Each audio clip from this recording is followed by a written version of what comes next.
Slice of life stuff. I'm going to stop now. This guy's the star of the show.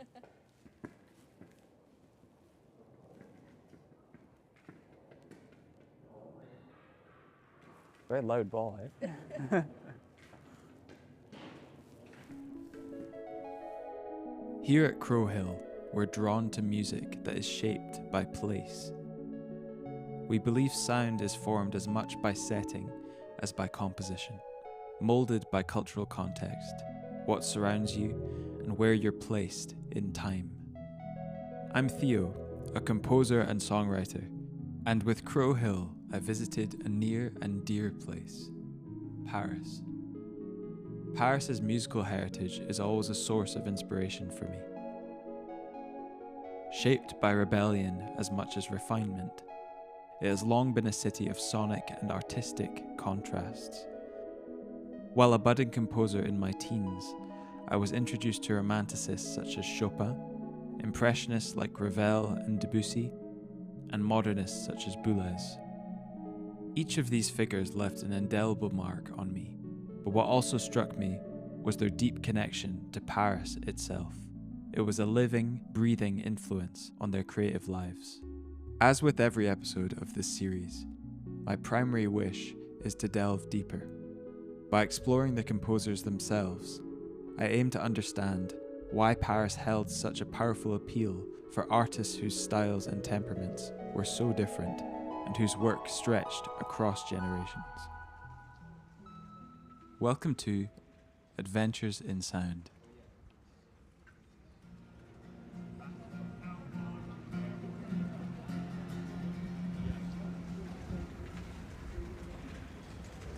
We began our journey on the hilltop neighbourhood of Montmartre to explore one of Paris's most whimsical yet broadly influential figures.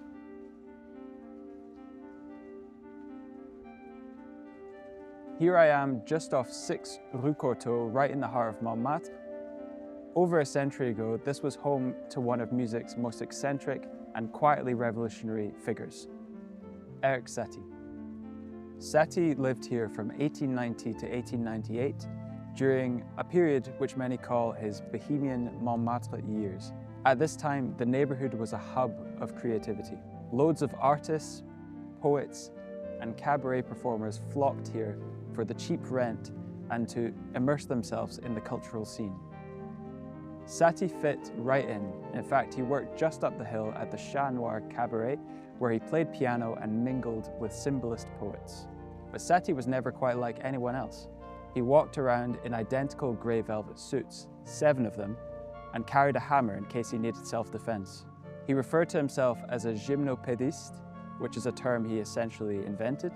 This period at Rue Courtauld is where Satie wrote some of his most famous pieces, including the Nocienne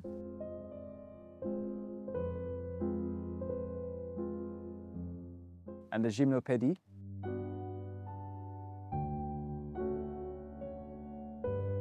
These works were radically simple in a time where classical music was drowning in heavy ornamentation. Satie stripped everything down to its essence, slow, spacious melodies suspended over simple harmonies. It's this quality, music that creates an atmosphere rather than demanding attention, that makes Satie one of the earliest pioneers of what we now call ambient music.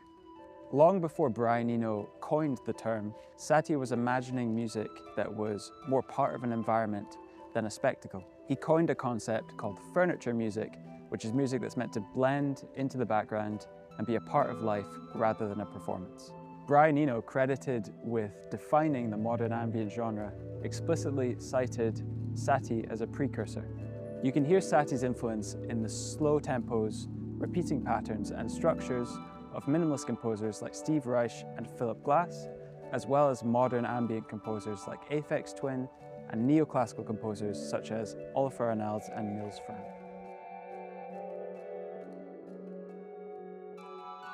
With Satie being the forefather of ambient music, it's only fitting that we explore the contemporary influence he had. Okay.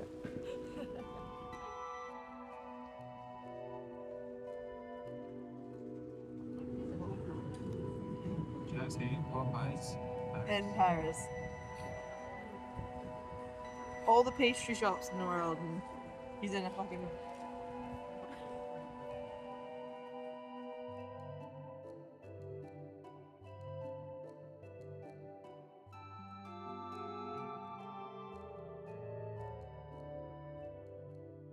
We're heading to Motto Books for a Patch Point pop-up. Patch Point is a part synth retailer, part hands-on playground, and part learning hub for electronic musicians. It is deeply rooted in experimentation and education, inviting visitors to actively engage with the gear they showcase. I can't help but notice the striking and unique instruments on Darren's table.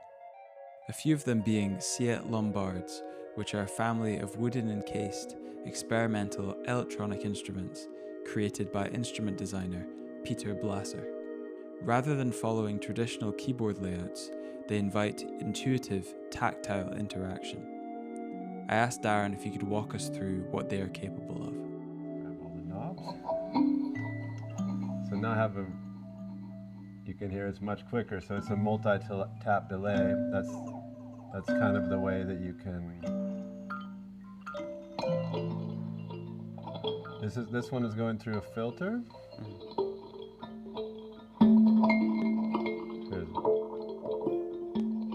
Which you can modulate, and you can do a lot of things. So I think the most interesting new development in the world of Siet Lombard is he started gold leafing the wood, and what that does is that acts as like an antenna. You can see when I... Oh yeah.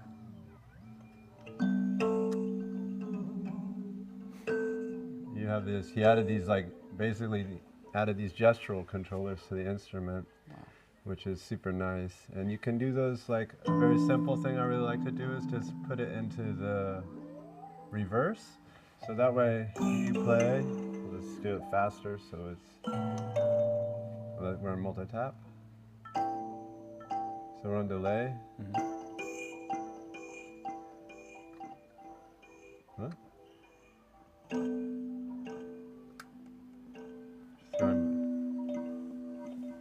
You hear it going backwards?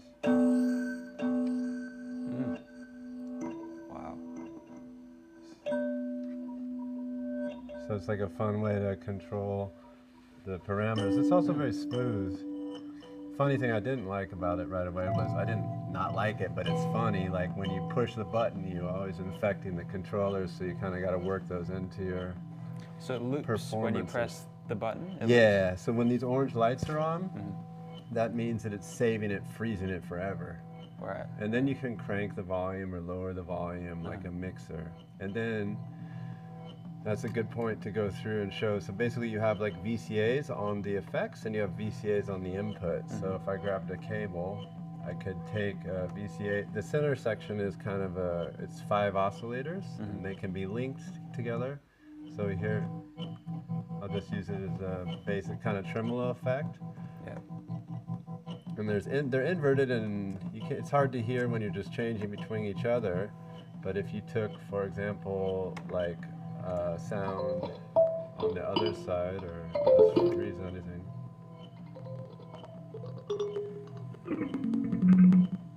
And well, it's probably better with doesn't really matter. And you put it here, then you have like, it's doing like a rotary effect. So that's so cool, because all the instruments are stereo. So that's like kind of a nice, and then they're like, depending on where you have the feedback set, they'll... So if someone had this instrument, how would one like get used to these parameters? Because I've noticed there's no like labeling at all. Is it just a kind of trial and error thing, and you find stuff that's cool? I think that's kind of the concept. I mean, there's a lot of community where they're defining the instruments, and he literally tries to explain them the best he can. You know, it's not like an esoteric thing. He's just really trying to explain the instruments the best he can. Yeah. And it's really just outside of the box of normal instruments, you know, and so there are manuals, and he tells you like what each thing does. So It's, you know, but there's no Yeah. labeling on the instrument. I think I appreciate that, because then you find stuff that you never would otherwise had it been labeled, you know? Because if you're looking for a particular thing, it's like the labeling helps a lot, but then you'll find stuff that you never would have, you know, usually. Yeah, absolutely. So it's about discovery, I guess, these instruments. Absolutely, and the fun thing with bananas is if you, for example, if you're not thinking about it and you're like, oh, I want to send this also to here, but this is connected to here, then you're also like, Yeah, manipulate, yeah. you know, so sometimes you accidentally do stuff even if you're trying to do stuff, and, Yeah. it can become really nice because when the things are interacting with each other, they kind of make music with each other, you know, like if some envelope from some sound is affecting another sound, it just kind of gives it a nice thing. Keen to find out more, I want to sit down with Darren to understand Patch Point as an entity and his connection to Paris itself. Why Paris is my question, I guess. Why would you pick here? I fly over a lot, and I always see it from the airplane. I've never been here, and I was here for that show in June. I'd never been here before, and it just seems they have a particular like way of looking at and finishing things. Like I never thought it was a city for architecture or buildings, but the buildings are built really well here. And people have taste in a way, I think. So it seems, and the bookstore, it seemed like something I wanted, you know, someplace I wanted to experience for a bit. So you're getting quite a lot of footfall in here, and people are interested in. Yeah, I would say not like tons, but the people who come are super excited to finally be able to, you know, try the instruments. And the funny thing about Paris is like a lot of people contacted us and they work. You know, in Berlin, it's like, in Berlin people are like coming at whatever hour, Lisbon too, because there's a lot of tourists. But here, people are like, oh yeah, can I come in my lunch break? You know? And, or I'm coming after work. So only people that have passed through during the day or not on the weekend are people that were passing through. Right. So like us. Yeah. What struck me was how intentionally open Darren seemed to keep the space. Rather than presenting the instruments as precious objects, Patch Point encouraged me and attendees to touch, test, and play with these remarkable instruments. I was going to ask about this thing. So it's, very cute. I love the bend. Yeah, that boring. Yeah. Thanks to Patch Point and Motto Books for their hospitality. Now we're headed to the first arrondissement to unravel a pretty elusive and introspective character, Claude Debussy. Taking route by the Musée de l'Orangerie. Split life for taro, shy TV coffee, never a shy TV coffee. Like shy TV coffee. And a crepe. How do you say it? Well, the pronunciation is crepe, but Emily in Paris says crepe, so. And as a Frenchman, how would you say it? Crepe. I follow Emily's. Great. It was a fitting setting to explore parallels between Debussy and Monet, who shared an artistic approach that leans on atmosphere, pacing, and gradual shifts in tone. We're outside the Musée de l'Orangerie, which is home to Monet's vast, immersive water lilies.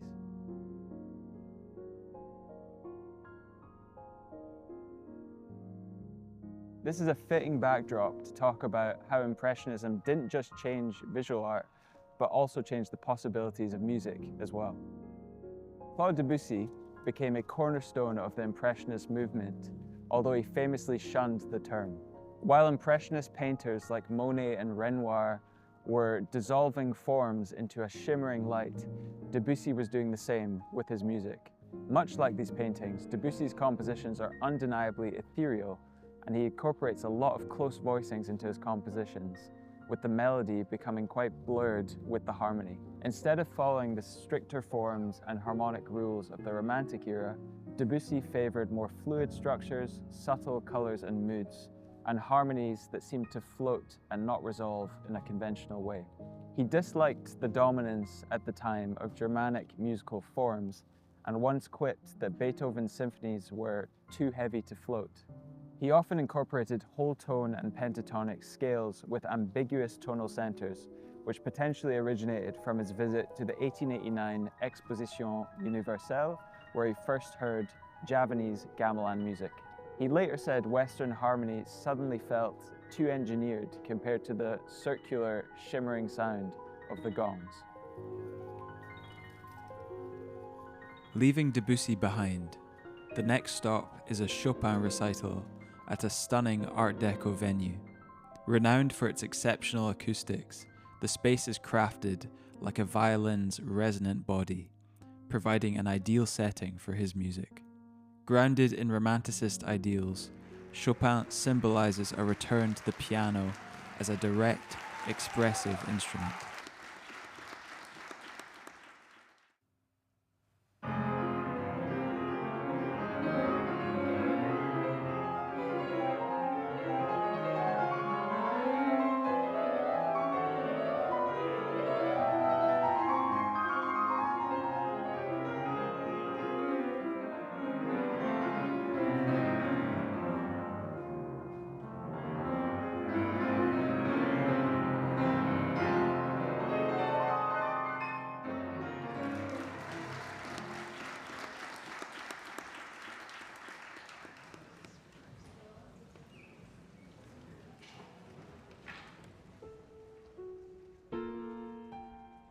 Leaving behind the intimacy of the Chopin recital, we're setting off to the Philharmonie de Paris, a space where modern design meets acoustic perfection. Guided by the pioneering vision of Pierre Boulez, the hall reflects his meticulous nature, conceived to capture every nuance of sound, allowing music to unfold with a remarkable clarity and depth. We're here at the Philharmonie de Paris, built in 2015 in the Parc de la Villette. It was conceived as a major cultural project to expand the Cité de la Musique and provide Paris with a world-class symphonic venue. Its largest hall, designed by architect Jean Nouvel, is named the Grande Salle Pierre Boulez, which reflects the association's deep connection with this composer and conductor. Boulez's musical language is defined by structural rigor, sonic innovation, and the rejection of traditional music conventions. He reacted strongly against musical traditions he deemed arbitrary, stylistically stagnant, and overly sentimental. He famously dismissed many 19th century romanticists and even some early modernists as insufficiently radical. This is in stark contrast to Paris romanticists such as Chopin, who valued elegance, emotional nuance, and the ideal of personal expression. Boulez sought to dismantle this through structure, serialism, and abstraction, and a detachment from popular taste.